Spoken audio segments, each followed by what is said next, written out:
Can you guys introduce Mommy? Spill the beans with Dr. Jail. Hi, everyone. Welcome to another episode of Spill the Beans.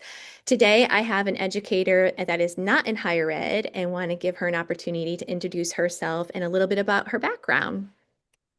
Hi, everybody. I'm Crystal Davis Branch. I am a school counselor in the high school setting. I was in a middle school setting previous to that for about 8 years. So I have a wide range of experience, I guess, in the school setting. So yeah, I'm excited to be here. Thank you for joining us. And we have a lot in common. We both have degrees from Southern, Hmm. right?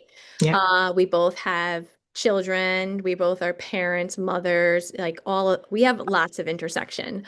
And I know a lot about your work, but I want to make sure that the audience knows, why would I bring you into this space? So most of my videos and my audience might think that this is just a higher ed thing. And I wanted to make sure that I brought other individuals from helping professions into the conversations that we can talk about what their lived experience is. Yeah. So I thought no better than you because your role, you're helping students. Yes. It's possible you're working with parents. It's possible that you're working with other stakeholders about different situations. How many years have you been doing the position? So I've been a school counselor in total now for this will be my 11th year going in. And you're right. I do have collaborative efforts with everyone, students, teachers, administrators, outside providers, whether it be therapists, DCF, social workers.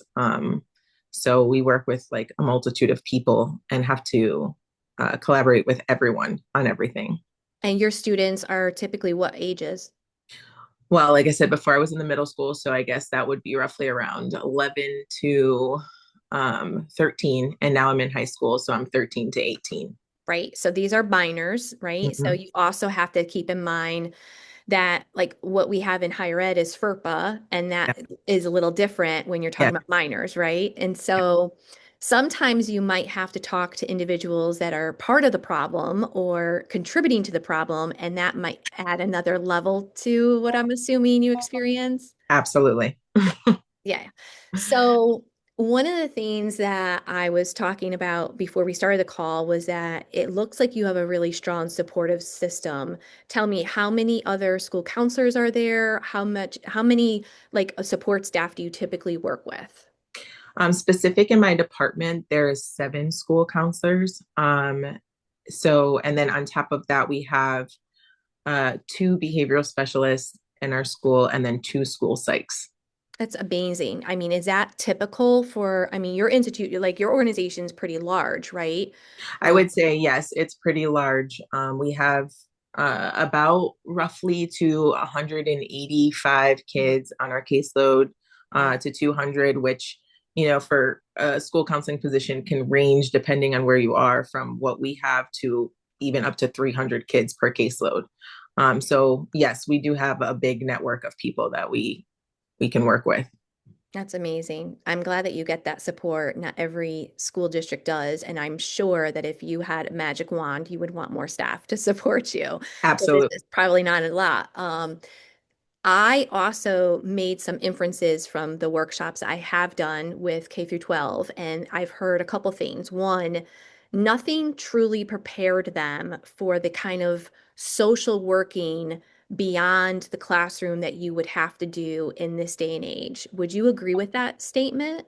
I would. I feel like students, they can't be ready to learn if they're not mentally ready to learn. So, sometimes you have to be able to get past some of the things that they're experiencing at home and other places in order for them to be even ready to be learning in the classroom.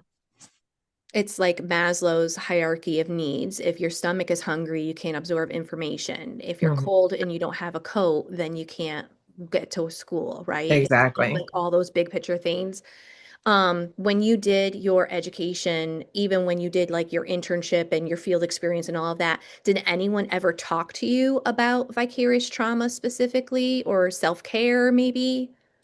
So I would say in my undergrad, not necessarily, but in my graduate school, yes, because when I went to school, it wasn't just for school counseling. It was also like you could be a marriage and family counselor as well. So we had to speak about all of the things like our bias, the things that we would be taking on, that we might experience, and how we would have to work through some of those things. So yes, I definitely have talked about it before. And then did they ever teach you tools specifically on how to manage your vicarious trauma? Not necessarily. It was more just like conversation on things that you can do, but not really like delving into some of those things that you might experience, and especially not during like that internship time either. Like when you are going through some of those things, and you're meeting with your professors after or during the process, they're not really talking about the things that you might be experiencing that might be challenging for you. Mm-hmm. Mm-hmm. One of my biggest pet peeves is when we interview candidates for positions. Sometimes we ask them well-intentioned questions, trying to measure their ability to crisis manage. But the Mhm. question always lands of, tell me about a really difficult case that you dealt with and how did Yeah. you navigate it? And I'm like, that is Yes. literally just re-traumatizing and talking about their vicarious trauma. A better question would be, how do you work well under pressure? Or specifically what they're looking for. Yeah. Are there other best practices that you would recommend for people going into your field? I think it's really important for you, if you were going to be a school counselor, to kind of know what your boundaries are and set them.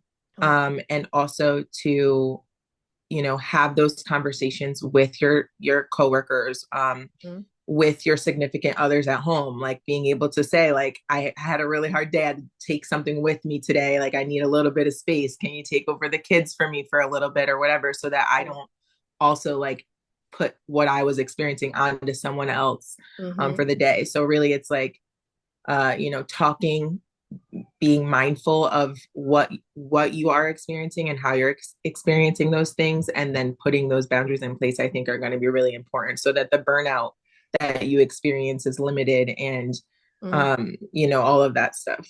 Yeah, I was just going to ask you, do you see colleagues get burnt out? Yes, I do. I will say that one thing I'm very good at is setting boundaries for myself. Like, if the lunchtime that I'm going to take that every day. Yeah, Like, that's I'm going to great. try to do those things where Yeah. I see a lot of times my coworkers they're just so invested, and they don't separate home from work, and they're working Mhm. constantly, or they're constantly answering emails to students, and different things like that. Like, I'm here for you and I'm supporting you, but I have to separate some of those things. I can't answer an email on the weekend because I don't work on the weekend. Like, Yeah, no, I set hear you. those time frames. I just recently had a conversation with someone about how they don't disclose what they do for a living in public spaces like airplanes because they have been in a situation where then the people sitting next to them monopolizes the whole conversation for like free therapy or free Yes. resources. So like I can imagine that you also keep that kind of close to the yourself sometimes too. Yes. And I think that's a really healthy boundary as well. And when you were talking about coming home and sharing with your partner and all of that, and we talk about in my workshop that that's a protective factor, that the more that you share with individuals who are nurturing and caring for you, it helps to get your vicarious trauma out there. And it doesn't give vicarious trauma to your partner because your partner is not emotionally invested in your students or your clients. Correct. So it's really a healthy coping strategy. I love hearing that recommendation for people coming into the field of setting those boundaries. And it does sound like the higher ed tools that I've implemented could be very helpful through K through 12. Yeah, definitely. Because it sounds like you had language and you knew what I'm dealing with during the day is going to impact me, but it doesn't sound like you were also given like a toolkit, right? Right. Correct. Do you get extra time off? If you're dealing with a difficult case, what does that look like for you to express that? No. Oh, No, no, no. So if there's been times that, something was really hard that, I had to file on or something were to Yeah. happen. I mean, I could take my own personal time. I could take a sick day or something like that if I needed to. I mean, it's funny because in since COVID, K through 12 now allots mental health days for students, but they didn't implement that for staff. And I think that probably would have been more beneficial to do to Right. implement something such as that, because not everything is just a personal day or a sick day that now I have to take away from, like, if my kids were sick or something like that. So yeah, I think in those particular times, it's just like if I need space, Hmm. I could talk to my coworkers and say I need to close my door for 30 minutes. If someone comes, could you take it or something? Like, they'll be very supportive of that. But as far as like given time when difficult things have happened, no, that's Yeah. not. I really wish we would implement some more strategies like that, just because we know so many of the other helping professions have instilled checks and balances. Like I'm thinking about our friends in law enforcement. If they have a shooting, then they, have to have evaluations done. They have to take time off. And, all of that is the checks and balances for the employee, but also for liability. Mhm. Um, so the best thing that we can do for you right now is to support you and make sure that everyone here knows that the position is difficult, that you have instilled some boundaries, and we need to encourage others to not monopolize your time for Yeah. free when you're living your other life, which is, Yeah. involved with family and friends and others that you're taking care of, because your caregiving doesn't stop just because you're off the clock from work. And I Correct. think that that is really common with a lot of other people in your position. Yes, that's very true. Yeah. Well, you've given us a lot to think about today, and I so appreciate it. I have always asked the guests that leave Spill the Beans, what is one word or one phrase that you would like to enlighten us and keep with us today? What would that be from you? I would say don't stress things that you can't control, and Oh, work hard to keep yourself a priority. I love that message. That is so helpful for me and for others to hear that today. So we thank you again, and I hope that you enjoyed today's episode of Spill the Beans with Dr. Jill. Thanks, everyone. Thank you for watching today's episode featuring Crystal, who's a guidance counselor in the K-12 sector, specifically in Connecticut. I really appreciate the time that they were able to give us and acknowledge that because her schedule is so busy, in order to record our session, it had to be after her semester was over. So she's on summer vacation, and how wonderful is it to have a practitioner, a colleague and a friend who's like, I will speak to you on my time off. That's vacation time because this topic is so important. So we sincerely thank Crystal. Two big takeaways that I got from that, and I wrote them down for me to reflect on them today with you. Don't stress what you can't control. And number two, work hard to keep yourself a priority. Easier said than done, in my opinion, for both of those gems that she gave us. So don't stress what we can't control. Well, what does that look like? Well, that looks like acknowledging that most of the challenges that we face day to day are temporary. And I recently had this conversation with a colleague, mentor of mine, is like, what is your definition of temporary? And so I think that we reframe it, right, have that perspective of, is this challenge that I'm facing right now temporary? And if so, how much time will I give it and how much space will I give it into my space? The second thing that she had mentioned about making yourself the priority and always remembering that you are a priority, maybe not the priority at each time of the day. So that's where I struggle, right? Because in the helping profession, we have been taught that our job is to take care of others and that taking care of ourselves is something that we should do on the back end. And I challenge you that that will create a burnout environment. If you don't put yourself first, kind of like putting that mask on in the airport and all of that analogy that we know that you have to take care of yourself before you take care of others, right? But I would go one step further. If we're not doing that and you're just pushing through, there's potential for liability and errors. And then that's going to get you in a different realm of challenges, right?